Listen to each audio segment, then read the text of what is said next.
En esta ocasión vamos a hablar sobre la recursividad. En el documento ya dimos una breve introductoria a lo que es la recursividad, que bueno, para términos simples y efectos de este tutorial lo vamos a definir como una técnica de programación. Una técnica de programación donde una función, en este caso la función que tenemos aquí factorial, como podemos ver se llama a sí misma.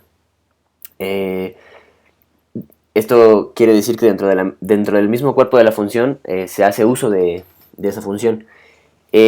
Básicamente la recursividad o una función recursiva se divide en dos bloques. Los casos base, que quiere decir que no se necesita hacer nada para dar un resultado. Esto aplica, por ejemplo, aquí lo estoy explicando con el factorial, que el factorial es una función, digamos, naturalmente recursiva. Existen varias funciones con este término, como el factorial, algunos fractales o algunas estructuras de datos como los árboles que son, digamos, por definición recursivos. Obviamente también existe la dualidad con los ciclos, es decir, el factorial también se puede calcular mediante un ciclo. Eh, la funcionalidad en términos de usuario pues es la misma, un usuario no va a saber si el factorial está siendo calculado por un ciclo o por una función cíclica o por una función recursiva.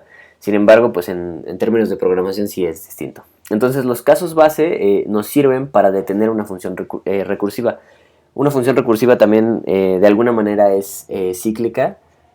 Y si no tenemos un caso base que la detenga, que detenga su ejecución, pues esta va a ejecutarse hasta que se termine la memoria.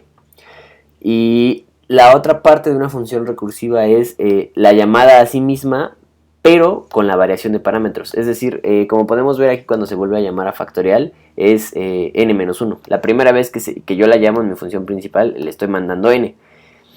Después le mando n-1 y después como ese n-1 se va a recibir como parámetro aquí, vamos a suponer que es 4, al hacerse -1 es 3 y la siguiente vez que se llame con n-1 sería 2. Entonces esto también es lo que hace que se calcule para los casos, o para todos los n casos de 0 hasta n o de 1 hasta n, dependiendo de cómo sea la función.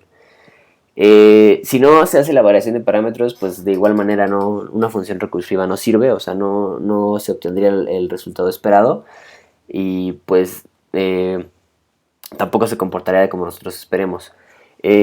Como pueden ver, pues esta función es relativamente simple. Hay funciones recursivas mucho más complejas y mucho más avanzadas. Por ejemplo, seguramente en su clase de estructuras de datos van a estudiar la función recursiva Hanoi, que resuelve el juego del mismo nombre, donde hay más llamadas a la misma función y más variación de parámetros, que es un poco más complicada.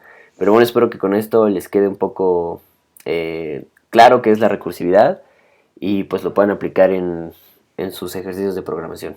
Nos vemos.